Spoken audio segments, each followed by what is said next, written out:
Lawrence, Haverhill, Fitchburg need economic development. So the first bill that I would introduce would be, how do you take old mill towns, convert them to economically productive urban cores? That would be the first bill that I would work on. So some sort of funding for inner city urban renewal. Thank you.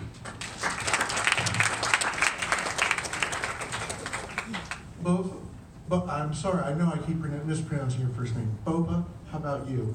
What would be your first bill, looking back in 10 years? What would it have achieved? That is hard for me as well. So my first bill would probably be something with helping women. Just because for me, coming here, growing up with a traditional family and how I was taught, I think a bill that would promote more women and their rights and encouraging them to become successful and being able to speak up. So I would work on something that involves women.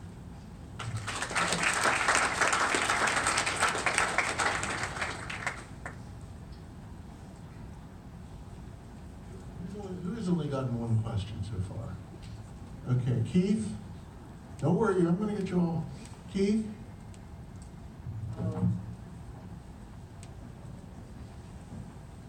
What's your feeling about FISA warnings? FISA warnings. Well, FISA's been in the news a lot lately, and I think a lot of us are learning more about them than we ever knew that we're going to have to learn about them. Like Bob, I don't really know that much about it. My background's economics and finance, not real big into legal or intelligence gathering, but there are things that we need to do to keep the country safe. I know Ben Franklin said any society willing to give up some small measure of its privacy, some small measure of freedom for security loses both and deserves neither. He wasn't working with nuclear proliferation or bombs that could fit in a suitcase that could destroy Boston. So I think we do need to do some sort of intelligent intelligence gathering, such that we can find out who bad actors are. But I think it needs to be much more narrowly defined, and I think it needs to be a slightly more open process. How many times have CIA chiefs sat in front of Congress and said, no, we're not spying on Americans, only to turn out that they were lying to Congress? So, thank you.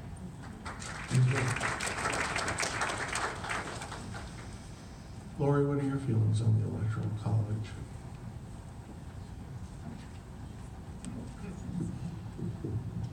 So I'm going to echo Senator L'Italien's comments. I do believe that we've lost 2 elections because of the Electoral College and not because of the popular vote. And so we need to look long and hard at modernizing our electoral system and the way we elect the President of the United States. You know, it's there's a lot of things. There's a large update that needs to happen, whether it's redistricting, our Electoral College, some of the structural impediments that impede our democracy. It's money in politics, it's a seniority system that keeps incumbents in the Congress for 25, 35, 40 years. It's Hazard's rule, not allowing public policy debate on something like guns and immigration reform, things that the public is yearning and wanting and crying for. So there's a number of things in our electoral system that we need to restructure and look at. Thank you. Thank you. I think everybody has gotten at least 3 questions in this round so far. Is there anyone I missed? Only got 2. I'll keep those fingers up. You only got 1? Patrick, I apologize. Well, since I have you, would you support? No? Because I got one I'd really like to hear. You bitch. Patrick, would you support indexing the minimum wage to inflation? So the minimum wage needs to come up. There is no question whatsoever that minimum wage as it is today is an impoverishment wage. People cannot live on it. So I am in favor of some mechanism that keeps a floor in our wage system. I'm not sure that I would index it, for example, to what would you index it? The question was, would you index it to inflation? Right, and this is where I'm going to say, not sure yet. There's probably a bunch of different things you could index it to, but the point is, it's a floor. It needs to come up. People on today's wage, or it's $20,000 a year. You can't live on that. I spent an afternoon on the streets of Lowell talking to people, asking them what they were most worried about, and it was minimum wage. They were saying, listen, I have friends. I heard this from a guy in the street, said, I have friends who are working 3 jobs and cannot put it together to make a living. So we've got to put a floor under that. That's my policy position, and I would ask that we as a society think longer about that before we choose what we index it to. Who else have I neglected with no one else only had 1. Rufus, you've had 2. Steve, you've had 2. Oh, good. I'm in the horrible 2. So the same question. Would you index inflation? I'm going to give you, each one of you had this. Would you index inflation, minimum wage to inflation? The increase of, we do it for income tax purposes, so that income tax ranks don't go up because of inflation. Would you index minimum wage to inflation? I'm going to take you in line down the road. That way I can't forget who's storming next. All right, short answer, yes. And I would index it to the Consumer Price Index, just like we do when it comes to Medicare, Medicaid, Social Security benefit adjustments. So that's how I would do that. But then that's just the beginning, because as we've been talking about, in many places, that's a poverty wage. The Earned Income Tax Credit, we need to expand that. And you can find out much more at alexanderchandler.com about this. But to suffice it to say now, Barack Obama and Paul Ryan have both at different times supported an increase in the Earned Income Tax Credit. So there is a bipartisan consensus to do that. And then you do that coupled with investments in apprenticeships, tax credits, investments in education, and access to the education. It's not just about making community college no cost, but transportation and childcare to make it really work in ordinary people's lives. That's how you handle all this. Who else was only 2? Down the line. All right, next.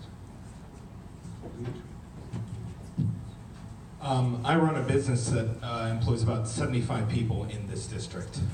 Minimum wage is obviously something we look at. I support a living wage. That's the first thing. But remember, it's not just about minimum wage or how we index it. It's what all the other costs are, right? Our company provided health care to all of our employees before Obamacare mandated it. But everyone's paycheck, we had this discussion today with the new employee, those premiums are too high, and the level of care that you get is too low. So it's not just about whether we index minimum wage, which probably you should. It's not about whether it should go up, it should.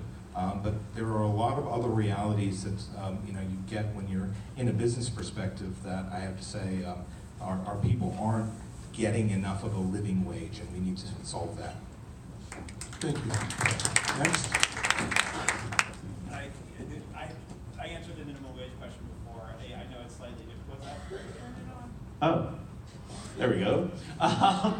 Yes, I think this is the problem. I think this is fine. I think, yes, if we attach minimum wage to inflation, sure. But I think there's something sort of more fundamentally challenging, I think, in society. I mean, there's so many countries in the world that you actually do not even have a minimum wage, but they still value their workers. And I know this is kind of a more kind of high and mighty, lofty answer to the question, but frankly, we have got to get the relationship between business and labor, frankly, to be in a better place. I mean, honestly, we have got to get folks respecting workers and getting them paid more. I mean, it's essentially, I think we're all going to say the same thing. But the mechanism by which you do it, sure, I would attach it to inflation.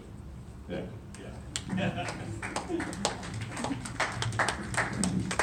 Well, I have a problem with just attaching it to the index for a couple of reasons. One is we're starting wage level at a much lower level. So until we bring it up to a decent $15 an hour level, I would not favor just going at a small increase in the price index. The other problem, and this is a problem I'm sure that people who are on Social Security see all the time, is what's called a COLA, cost of living increase, and most seniors will tell you that it's nothing. They get maybe $10 more a year on their Social Security because it's tied to this price index. And one of the problems with tying it to the price index also is because there's what's called core inflation as opposed to general price index. And what people live on is basically food. So I would use some kind of core, food and energy, but I'd also want to see, what people's wage level is as well. So it would not be just that one criterion.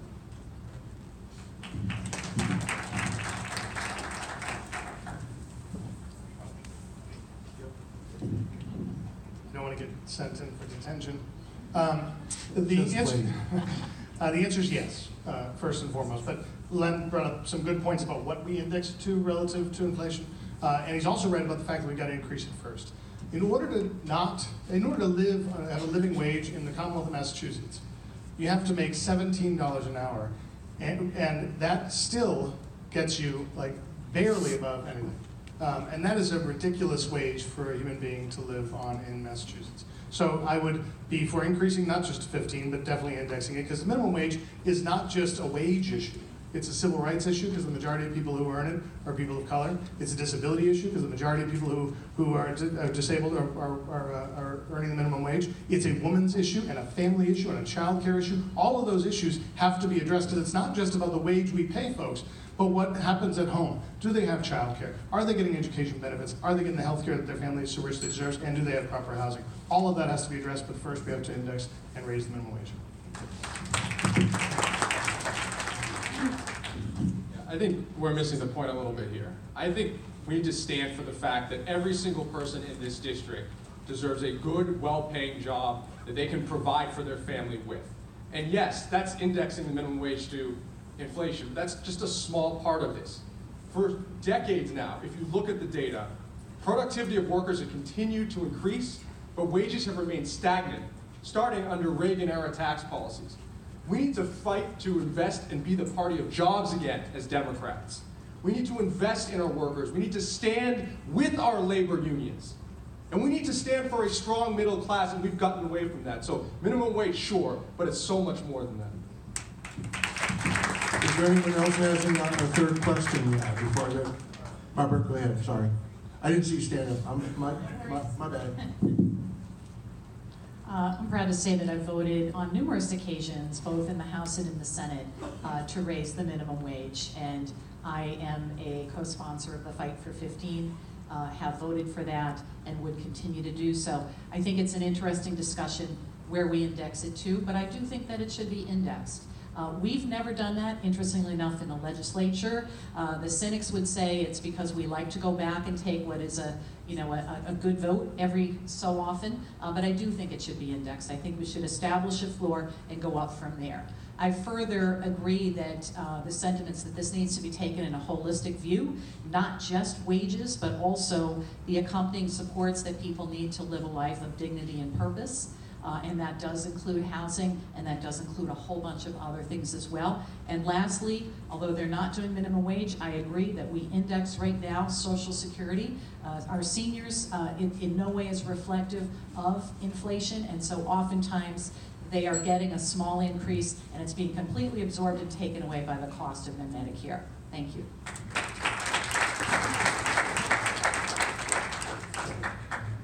All right, and I think this is the last of the third questions. You, yes. Mr. Yes. Sorry about that. Yes. Oh, who done this? Did I choose? Oh, okay, we'll finish it up. I've got two. I'm not trying to cut anybody out. Does somebody else have? Go ahead. You're next. Okay, so I've already answered the minimum wage question. So I'm going to answer something else. Okay, good. I've got a question for you. Okay, what you got?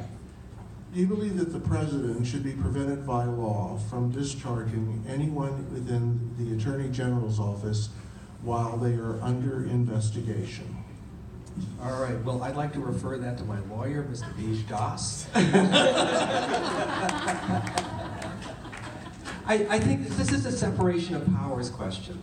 So yeah, the president should not be able to dismiss the investigative apparatus which allows us to determine whether or not he or she is doing the job that we need them to do. So yeah, so I don't know exact mechanism, I'm not a lawyer, but the principle is clear. The president cannot dismiss the people who are investigating him. Next, or should I say next victim? Indexing to. I'm for the minimum wage to be raised, and I am for indexing it. In going on my listening tours and talking to people, I know that the issue of housing and homelessness is one that's very prevalent, and I think that it's important that people earn the minimum wage to be able to support their families, and I think Senator L'Italian had mentioned this about taking a holistic perspective, because you know, in addition to the work, we need to be able, as a mother, you know, it's important where we have childcare. We help people with transportation, with childcare. So I am for raising the minimum wage, and I am for indexing it.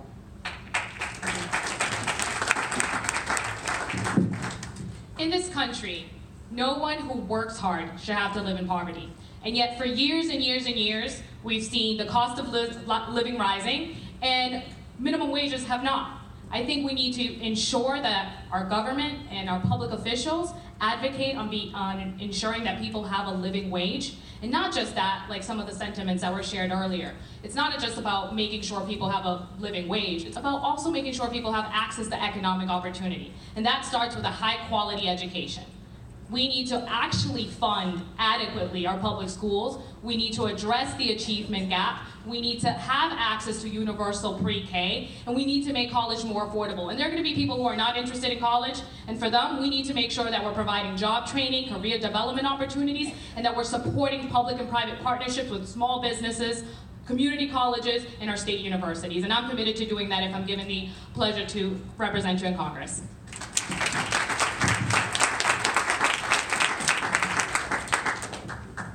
I'd also like to say that, yes, I think we should raise the minimum wage and we can index it. But I look at it from a different viewpoint, also from the small business owner.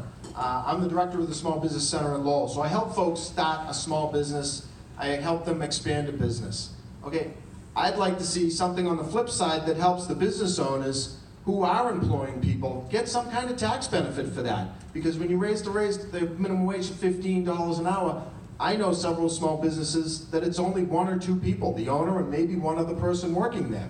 So you know what, if we want to raise the minimum wage, that's great, but I want to see some supports for the small business through tax benefits or something, so that if they can keep that one employee on, maybe hire another employee. Give them the $15, but on the back end, I want to see a tax benefit for that small business who's staying in downtown Lowell, who's staying in downtown Marlboro, trying to produce and trying to keep a business up and afloat in a mill town or a working city.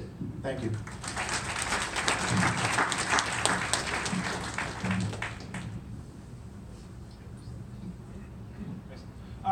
I support a living wage, and I support indexing the minimum wage by CPI and some other factors. But it's a bit more complicated than that. I spent my formative years in northern New Hampshire, and people are saying, you know, in Lowell, a livable wage would be $17.50.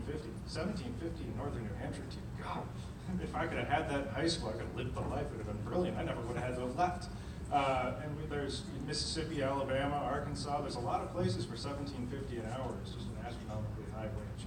We do need to make sure that there are those social safety net programs in place, that people who are at the lower end of the socioeconomic spectrum do have access to health care and education and all these other things. But to arbitrarily say, you know, based on California, based on New York, based on Massachusetts, those big, expensive Democratic states, The minimum wage in the middle of the country where cost of living is pretty low needs to also be $17.50. It's going to harm small business owners. I own my own company. I'd like to be able to hire people, not just be me anymore. And you know, it's an impact.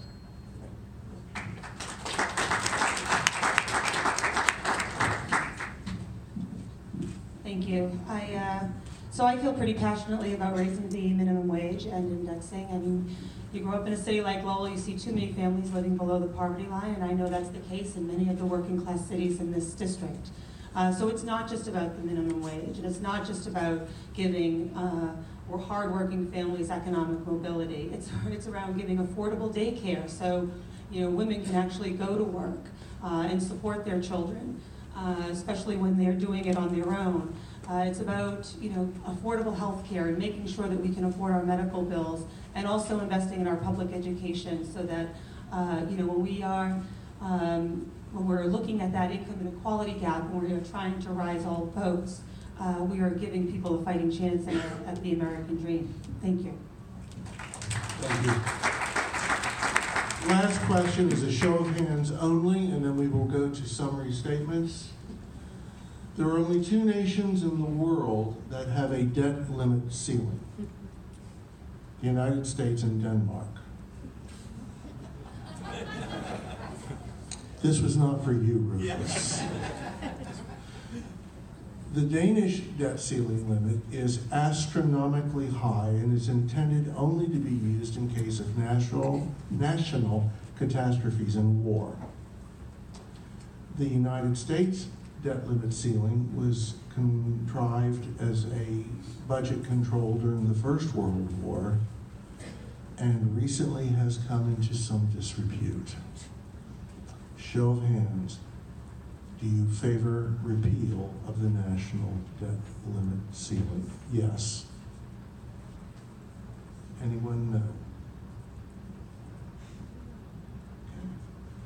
And with that, we go to summations. This is not a lawyer term speech. I want you to know that. Alexander, would you begin? 1 minute.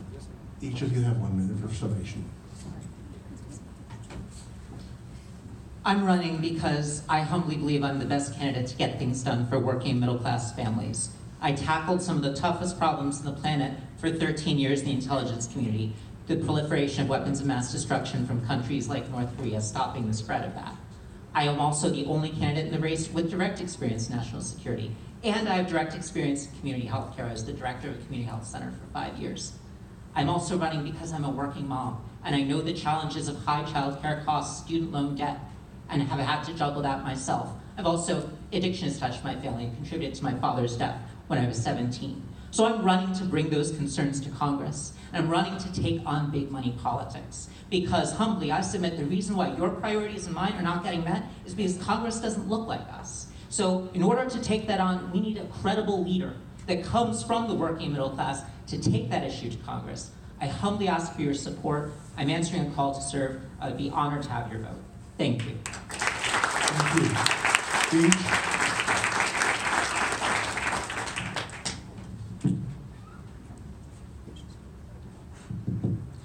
I'm Beach Das. As you know, I'm a constitutional lawyer by training and an entrepreneur by heart. My parents came to this country, they're sitting here right in the center, years ago. They're immigrants.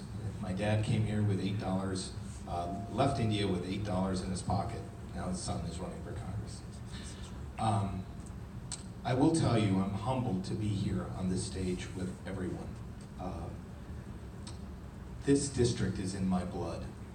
My mother took me to the University of Mass Lowell in diapers. I worked for my dad's company when I was 12 in Lawrence, and now we own Stonehenge and a hotel company that employs 75 people in the district.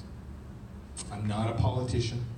I've never worked for one, but I do care deeply about this district, about the people, and about our future. Thank you. Thank you. Thanks, everybody. I stare down at my mom and my husband who are sitting right there.